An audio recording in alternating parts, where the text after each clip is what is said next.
에스더서입니다. 성경에서 가장 흥미진진하고 특이한 책 중 하나인데요. 배경은 이스라엘 민족이 바벨론의 포로가 된 지 100년이 지났을 때입니다. 일부 유대인은 에스라와 느헤미야에 나오듯 예루살렘으로 돌아갔지만 다수는 여전히 남아 있었는데, 에스더서는 페르시아 제국의 수도 수사에 살던 유대인 공동체에 관한 이야기죠. 중심 인물은 모르드게와 그의 조카 에스더라는 두 명의 유대인이고, 페르시아 왕은 술을 좋아하는 어리숙한 사람으로, 페르시아 관료인 하만은 교활한 악당으로 묘사됩니다. 성경에서 이 책의 특이한 점은 하나님이 언급되지 않는다는 건데요. 단 한 번도요. 좀 이상하죠? 원래 성경은 하나님에 대한 거잖아요. 그런데 이건 저자의 탁월한 기법입니다. 참고로 저자는 미상이고요. 그는 독자가 이야기 속에서 하나님의 일하심을 찾도록 초대하는 거죠. 그리고 그 징표는 이야기 곳곳에서 발견됩니다.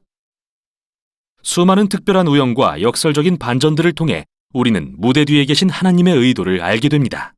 그럼 이야기로 들어가 볼까요? 책은 페르시아 왕이 두 번의 성대한 잔치를 총 187일에 걸쳐 베푸는 걸로 시작합니다. 목적은 자신이 얼마나 위대하고 대단한지 과시하려는 것이었죠. 잔치의 마지막 날, 그는 거나하게 취해서는 자기 아내인 와스디 왕후에게 나와서 아름다움을 뽐내라고 요구합니다. 그녀가 거절하자 화가 난 왕은 술김에 왕후를 폐위하고 남편이 자기 집을 주관하여야 한다는 우스꽝스러운 조서를 온 페르시아에 공표합니다. 그리고 새로운 왕후를 찾기 위한 미인 대회를 엽니다. 정말 유치한 드라마 같죠? 그런데 바로 여기서 에스더와 모르드게가 등장합니다. 에스더는 자신의 유대인 신분을 숨기고 대회에 나가 우승합니다. 그리고 에스더에게 매료된 왕은 그녀를 페르시아의 새 왕으로 세웁니다. 이후 더 기막힌 일이 벌어지는데요. 우연히 모르드게는 내시 두 명이 왕을 암살하려는 음모를 엿듣게 됩니다. 이 일을 전해 들은 에스더는 왕에게 사실을 알리고, 모르드게는 왕의 목숨을 구한 공로를 인정받게 되죠. 시작부터 여기까지 어디에도 하나님이 언급되지 않지만 모든 일이 섭리대로 진행되는 것 같은데요. 하나님은 무엇을 하시려는 걸까요? 계속 읽어보겠습니다. 다음으로 하만이 등장합니다. 그는 사실 페르시아인이 아니라 아각 사람으로 불리는 고대 가나안 족속의 후손입니다. 사무엘상 15장에 나온 것처럼요. 왕은 하만을 왕국에서 가장 높은 자리에 앉히고 모든 자가 그의 앞에 무릎 꿇도록 명령합니다. 그런데 모르드게가 그를 보고도 이를 거절하자 하만은 당연히 분노로 들끓습니다. 그는 모르드게가 유대인임을 알게 되자 왕을 설득해서 모든 유대인을 진멸하는 끔찍한 조서를 제정하는 데 성공합니다. 그리고 유대인을 진멸할 날짜를 정하려고 주사위를 던지는데 주사위는 히브리어로 부르입니다.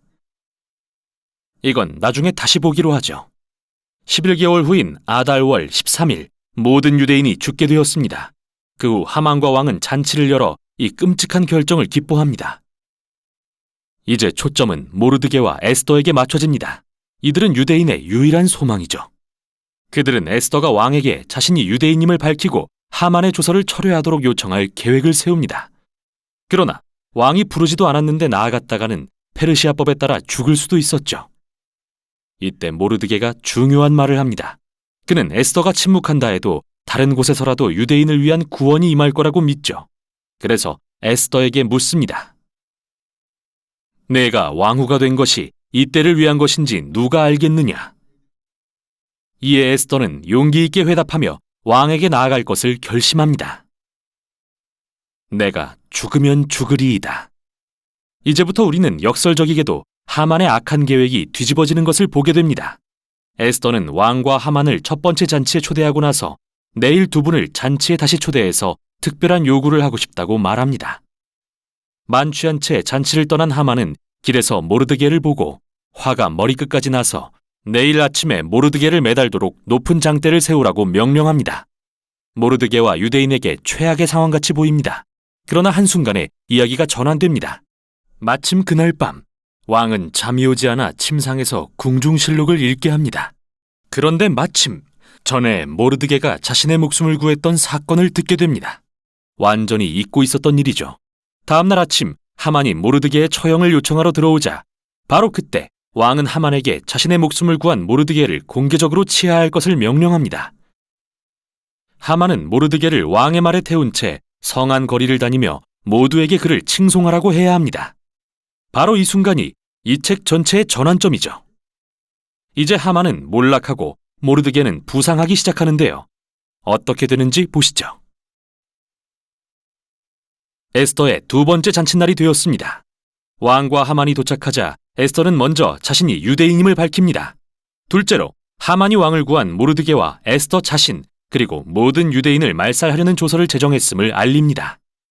술에 거나하게 취한 왕은 이 이야기를 듣자 다시 한번 분노가 극에 달해서 모르드게를 매달기 위한 장대에 하만을 처형하라고 명령하기에 이릅니다. 하만에게는 참 역설적이면서도 끔찍한 결말입니다. 그러나 하만을 처형한다고 유대인 말살 조서가 없어지는 것은 아니죠.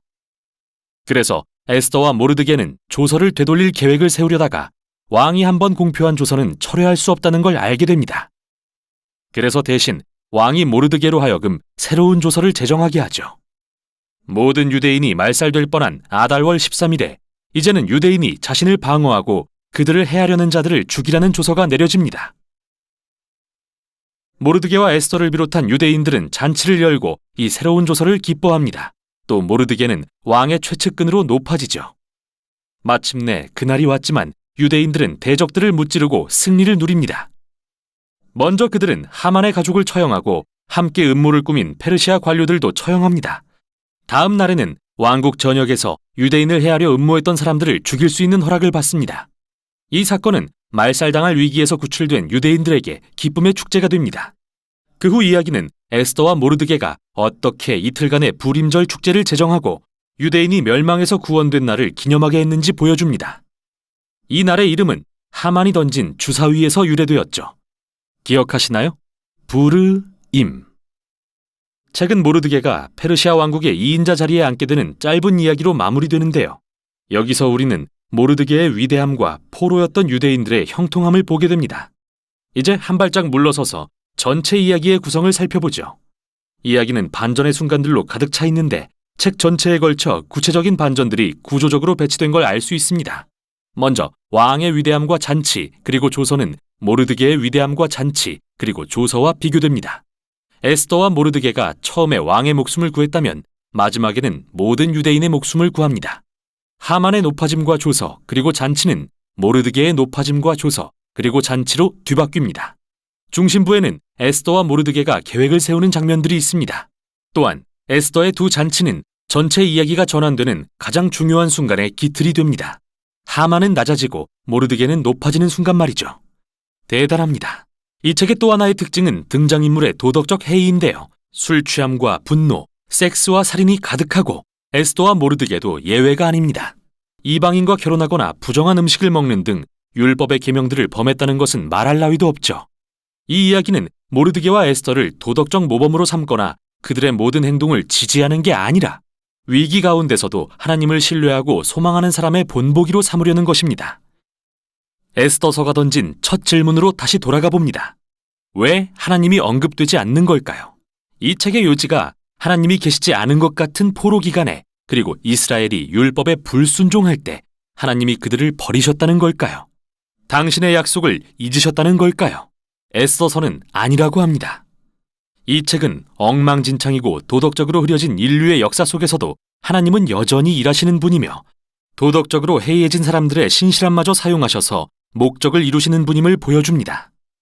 그래서 에스더서는 우리에게 하나님이 일하시는 것 같지 않을 때도 그분의 섭리를 기꺼이 신뢰하고 아무리 상황이 어렵더라도 하나님께서 그의 세상을 반드시 구원하신다는 것을 소망하길 요구합니다. 이게 바로 에스더서가 전하는 내용입니다.